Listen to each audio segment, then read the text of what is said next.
SEO Underground, and I'm here with Peter van der Graaf, SEO godfather of Black Hat SEO, and Peter's taken some time out of his busy schedule to meet with us and have a quick chat online about his history in SEO and black hatting, and what we can expect to see from his presentation on the 14th of October. So Peter, welcome. Thank you very much for joining me here. Thank you. More than welcome. So we might as well cut straight into it. And for those who may not know Peter van der Graaf, tell us a little bit about yourself, who you are, what you do, and that sort of thing. Okay, so let's start with the beginning. I started out in SEO in 1996, so I'm ancient. And I started out doing SEO for Lycos, Hotbot, and all these other search engines before Google. So I knew the pre-Google area. Yeah. And during that era, it was mainly focusing on technique, and I love the continuous evolution of SEO and of black hat SEO because it's gaming the engines. Or that, at least to my account, black hat SEO is how to game the engines instead of just providing what they want you to provide. And so when it became psychology, when it became the link building and earning stuff, it became more of my métier. I love that period as well. And now where it is gaming an engine that is increasing pattern detection and increasing, sort of the machine learning part, the AI part of it, it's even more fun because now I can make myself or my clients or whoever look like what Google wants as the pattern, and we'll provide it, and it really works. Or we can even change the pattern because it determines the pattern based on behavior. Yeah. And if we show that behavior, we can change the pattern that Google wants.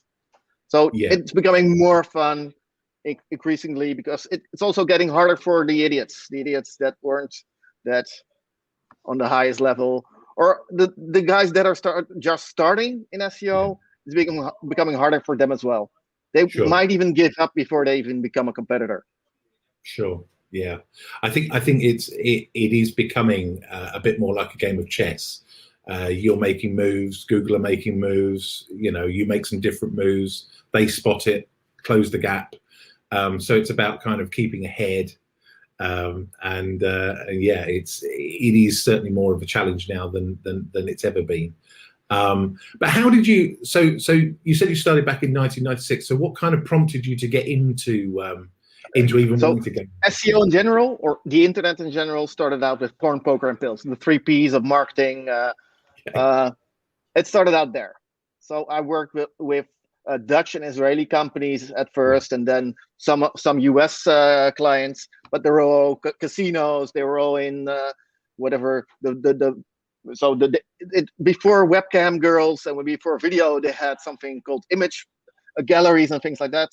We were number one on all fetishes and all terminology that was related to that. And then I continued onwards to finance, travel, telecom, to some more regular things, but heavily competed. Yeah. And now I work for everybody. So I have an agency at the moment, and we work for everybody. So I seldom need my black hat knowledge, but it does help to reverse engineer all the updates, and it does help to reverse engineer what's really happening on the background because nobody else knows anymore, and they're not trying to move around the frontiers. They're not trying to find how far can you go or things like that. Right. And knowing how far you can go gives you a lot of understanding about the inner workings of a search engine. Sure. So I still love to tinker in the blackest parts just to know how does the algorithm work, and then provide the normal answer or deserve the normal how do you call it, signals of authority or whatever, deserve them, but at least I know how to fake them and what the details are that makes a good authority, or some mistake where everybody in the blog scene says it's authority is if you have something to do with Wikipedia. So I know it's nuts, but how do you become the new Wikipedia, for instance? Yeah, no, that's interesting. So I presume that given where you started from with your your three Ps, Yeah, I presume that that was why you had to kind of revert to the darker side of SEO, was it? Because it's always been a bit of there was no a other side. kind of a dark When area. you're doing all these search engines that had a ideal keyword density kind of thing, you need to Yeah, know what is the exact keyword density that I need and how do I get it. So it's just tweaking and pushing all these keywords like 1,000 times. And then yeah, how do you hide it for visitors without the search engine understanding that you're hiding something? That's the ancient black hat, is how do you hide content, which yeah, is very illogical for regular visitors. But how do you then do that? And how yeah, do you then put it outside your screen or have it as a display none? Does a search yes, engine look at this, or this? So it's all these things where, yeah, the original things where you used to have a mosaic browser yeah, and a very basic thing that's sort of HTML 1.0. yeah, So there were much less options back then. Now there's so many options that you need to know which ones are better than another. So sure, is display none? Is that a good thing? Why would it and they work? Why would it work? yeah, Is for instance using yeah, detecting that a spider is visiting you and cloaking something towards yeah, them? Is that still working? And how does it work? And how do you hide your tracks? And how do you then hide your tracks to visitors as well? sure, So all this sure, stuff on top of each other makes up black hat history, and then makes up current situation where you'd rather seem like a regular great website and have all the signals right without yeah, having to fake them. But if you fake them, then where do you go? Where do you get those? Where do you buy, for instance, links if you still want to pay for them? And do you sure, go get them directly to your website, or do you have intermediate layers to launder the dirty links and still make them very effective? So at the make them, moment, too much yeah, stuff is still effective, but you need to know a lot of surrounding knowledge to make it work. But the old stuff still works. that's good to hear that the old stuff's still alive and kicking somewhere in the back end, and that yeah, it is an art form to be able to make a site look completely natural and yet have layers and layers of other things going on in the underside that are boosting it up beyond where perhaps it should be through traditional means. But so if you could go, sorry, oh sorry, that was somebody else in the background. So if you could go back in time and you could speak to the Peter van der Graaf back in 1996, what would you tell yourself at the start of your career? So I failed too many times as a businessman by doing all these things at the same time. So Yeah, as a businessman, I should have stuck to a couple of one or two verticals at the time, and not like yeah, becoming the largest credit lead generator, or becoming the largest online casino affiliate or whatever. No, yeah, stick to one thing and do it really well, and then use all that money that you make to have fun as well. Because I did so many things that cost a lot of money, and either they were effective or not. It didn't really matter, but it wasn't testing at a smaller scale and ramping it up, ramping it up, ramping it up. No, it was yeah, doing too many things with millions of euros and being very scared of losing something. And if I would have had all these pet projects in one theme, in one vertical, I could have done it. And with all these diverted pieces of attention, I'd rather have spent it all in one thing, one vertical with multiple yeah, websites or multiple pet projects, and not one cash cow that I need to live from. And I had 10 cash cows that I wanted or needed to live from because I was spending all this money. yeah, And yeah, when they failed, yeah, I had to start all over again because yeah, I had no money here. I couldn't really do the right work on the others anymore. So yeah, they all yeah. failed eventually. Yeah, and that I guess is the thing, is if you've got a diverse spread and some things are kind of half working and other things are working okay, and then you've got something over here that's just pulling you down, you don't have the money to be able to go and try and push that a little bit harder, change the thing. So you have to almost let it go, even though perhaps it's got the most promise. Yeah, I had too many things that were really making all my money, and if Yeah. they would have lost anything. So it didn't allow for a lot of risk. It didn't allow for a lot of uncertainty. And SEO is all about risk and uncertainty, Yeah. to my accord, at least. Yeah. Yeah. No, that's really interesting. So leading off the back of that, what would you say has been your biggest howler? What's been the one thing that you'd say, wow, man, from an Domaining. SEO perspective, Domaining. sorry? So owning a lot of domains with a lot of potential or with a lot of link value, so I was a domainer once. Right. And there you can spend a lot of money and waste it if you don't sell it early enough, or if you want to keep, this is going to be worth something in a year. No, in 2 years. No, it's always pushing forward. It's going to be worth something, but it never became very valuable, and wow. It leeches a lot. Yeah.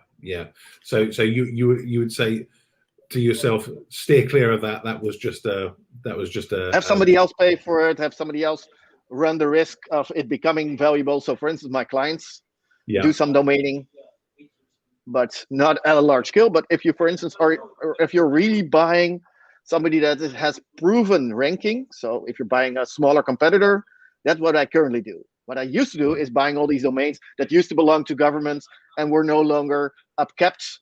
And I bought them from them because they were drop catching or any other way of getting their old domains. And keeping a lot of those is not very valuable. But making my clients pay for even real mergers and acquisitions and stuff like that, just for the link value, is still a good strategy. Wow. So I guess that you use tools and resources. What are some of the things that you used in the past or that you still use now that you find are invaluable to your business? I keep rediscovering Google Search Console. It's like it's a tool that belongs to our enemy or sort of our adversary. But it's very open now. It's like there's communication with Google. It's like there's openness from Google. It's no longer the secret sauce. And we have communication, and we have a lot of in-depth insights from them. And if they don't give it, it's still even Bing Webmasters is a great addition to it. I didn't even rediscover that up till 2 years ago or something. But Bing Webmasters is good. Majestic is a great tool, but I also need then, for instance, Ahrefs and things like that besides it, because they have additional value next to each other. Sure. Link research tools is a bit too expensive to my taste, but if I would do more dirty stuff in links, that would be great to reverse engineer stuff and really get in depth filtering and stuff to do the darker side. Yeah, and know your competitors, I guess. And knowing your competitors in a lot of detail, and Yeah, I think those sorts of things are ideal if you're trying to force your way into a new market or something like that, to be able to understand how fierce your competition actually is and that sort of stuff. But Webmasters, that's a really interesting. I mean, Google have made a lot of changes, haven't they, over the past few years with Webmasters, from being just a very passive, basically you're going to serve us by filling in your information, but we're not going to share anything with you, to being a lot more interactive and a lot more you said transparent, and I think that's a good word to use. So it's interesting that actually the answers quite often lay inside the search engines themselves. And with this openness also comes reverse engineerability of stuff. So for instance, how does a canonical help me? They're quite open of what does an automated canonical do? What does your the canonical that you set do? What does an href lang do? What does all these stuff? Does it redivert link value, or does it just make something else rank with its separate link value? Now it's you can reverse engineer what's really happening instead of just guessing. Like, I think that a canonical gives the link value from one place to another, but I don't really know sure. So it adds on top of that link value. If you have all these alternatives and one of them should rank, how does it work then? And if you are operating in multiple countries with the same image, is also a trick that I use a lot. So it's even a trick that I use a lot. So hijacking somebody else's images. Yeah. because Google says there's only one source of that same amount of pixels, even the bigger one and the smaller one, they Yeah. all belong to the same image. And even if they're a corrupt version of the same image, when does it become a unique image? Do you then flip it, or what time of Photoshop alterations does it need to become its own image, and when is it still added on top of the canonicization of an image? Yeah. And who's the original owner and things like that? So the reverse engineering of that type of stuff is a lot of fun. Yeah. Yeah. That is an interesting take. So who at the moment are you kind of listening to? Who are some resources that you're paying attention to, or which of the SEOs are you listening to get some inspiration or some interesting takes on things at the moment? So the problem is when they put something online, if it's either YouTube or whatever, it's never going to be the cutting edge stuff. So Right. I keep finding them, cherry pick them, and then contacting them myself. And with Corona, or with the COVID crisis, Yeah. it was a great reason to just organize online mini venues, like 6 people on one single topic and just Yeah. discussing the topic. So I organized like 20 of those. Okay. Almost once a week. And once it was about how does local search work, and how does, for instance, the second was how does address building or the citation building version really work in more detail. So getting the real experts just on that single topic together taught me a lot. And I had to find them first, or know them, or ask around, do you know somebody that's really somebody you look up to on this very specific niche within the niches? Yeah. So organizing those helped me the most, but I had to find them, for instance, for YouTube sometimes, because I needed to know, okay, so speed optimization stuff, how does that really work? And how does Google measure it? And how do you, for instance, manipulate crux data? By giving somebody real actual visitors with Chrome devices, and having said, okay, I allow for sharing my data for debugging. And what type of devices would you then use? And how do you generate a fake device or a virtual device? So I found all these experts on the separate individual fields. I got to know them. And when I have a very detailed questions, I'm able to ask them. But I'm also bringing something to the table from a broader sense, because I speak to all these individual groups. I always bring something additional to the table. That's good. That's excellent. So tradable good is my knowledge. Yeah. And they're more than willing to have the meeting because I invite somebody that they look up to, or Yeah.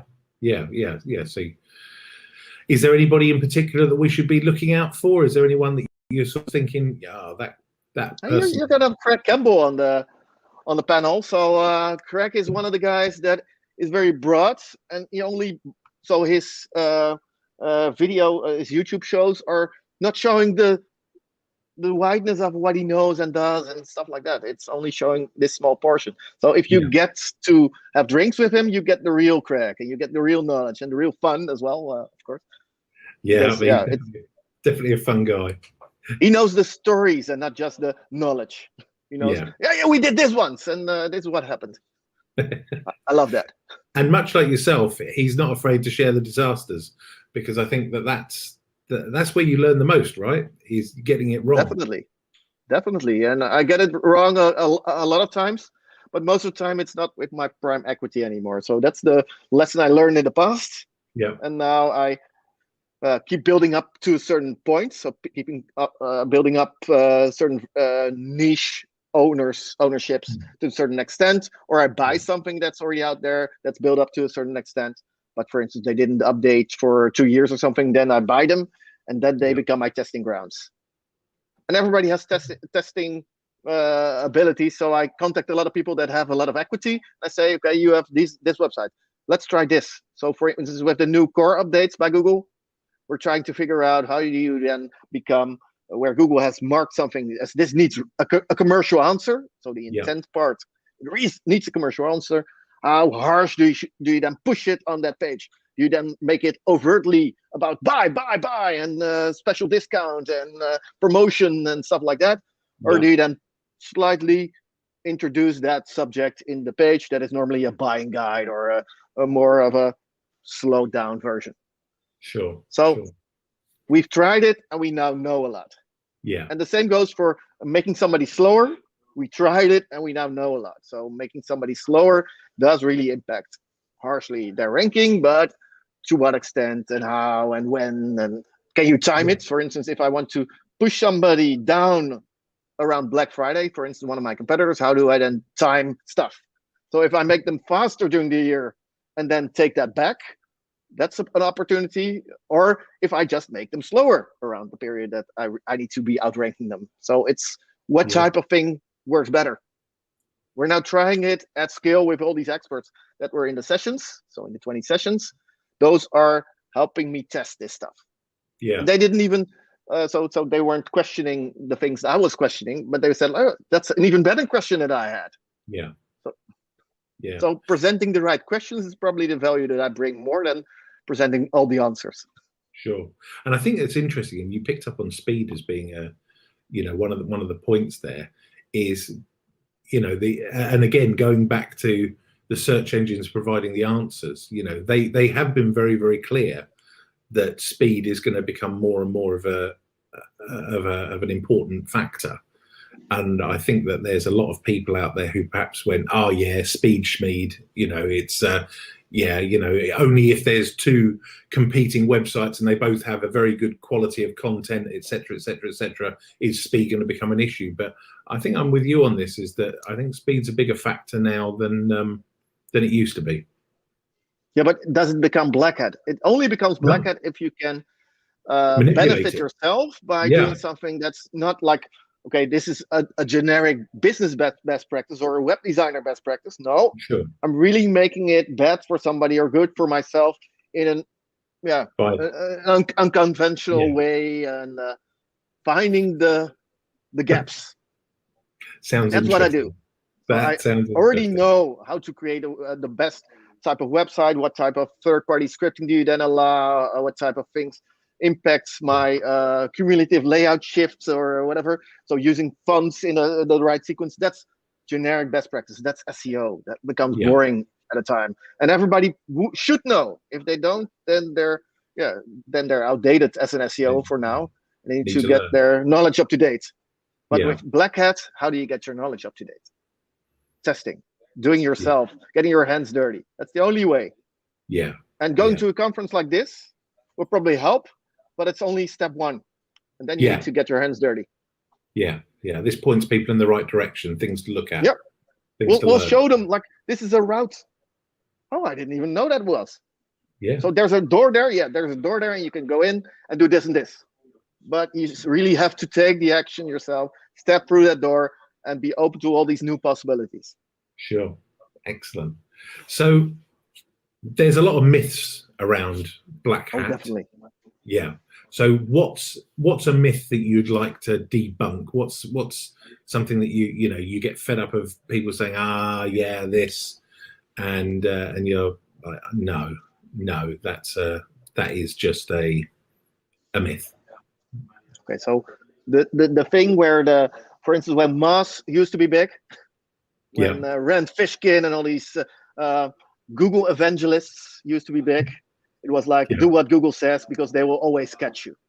That was the catchphrase. So link building doesn't work anymore. Google will always catch you. Yeah, but what is link building? Is it deserving? Is it buying? What is it? What is the activity which gets you the links? And why would Google detect that or find it good or bad if they even have an opinion on that? So it's like Google will always catch you when you try something. That's definitely the myth I'd like to debunk. There's always a route to get away with anything, but it might be more of an effort than you're willing to put in. Sure. Everybody that does black hats thinks it's easy. No, it's the hardest part, because you're trying to keep getting away with something. And if you time it right, then you could get away with it for a short time and still make a lot of money. But normally, if you want to get away with it for a long time, it takes more effort. It's harder than white hat SEO. Just doing what Google says is probably the logical thing, and you're not risking anything. But if you risk something, it's like for how long, and you need to calculate the time frame. When am I going to rank? For how long? Would I get it otherwise? Is there another route towards it? And is this still the best route to rank? So in casinos, it's everybody's doing the dirty stuff. So do you get away with more? No, but there is something where everybody does it to a certain extent, and then you have on top of that you need to do the regular link building, because they just do the dirty stuff. They think that the dirty stuff was the thing that made 888 or Party Poker rank #1. No, the dirty stuff is still in there, but that's what they get away with to a certain extent. The actual stuff that works is this and this and this. So if you do a reverse engineering somebody's link profile thing, you'll figure out, okay, they have this, but it's not bringing anything of value. So don't just copy that blindly and think that's the value that they have. Yeah. Look at this point, I see so many guys that do, okay, he gets away with it because he ranks. No, he doesn't get away with it, but he's not. So besides any penalty or the loss of value for that part, he's making up for that with another part of his link profile. It's amazing. When you start sort of tearing away the layers to find out what is actually making the difference. And as you say, going in too hard, I mean, that's going to be big sort of red lights and flashing warnings and stuff like that. But doing it in combination, I think, is definitely sounds like the most powerful thing that you can do is to only use it when you need to use it in moderation and for a specific reason. But you still need to test it. So expendable equity is something you'd always need if you want to venture into black stuff. Right. So you need to test it first at a certain scale, even on a website that's built up with quality up to a certain extent. And if you have many of those, then you can start experimenting with a part of that. And whatever works, and you really know that it works, and it's not likely to be fixed anytime soon, then you can use it on other websites. But first, you need to experiment. Sure. What would you say? I mean, you touched on speed and some of the core vital changes that have happened recently. But what would you say are some of the hot subjects that perhaps need tackling or looking at? The speed-wise, or no, just across SEO / black hat SEO. Yeah, I venture in everything. So I do App Store optimization.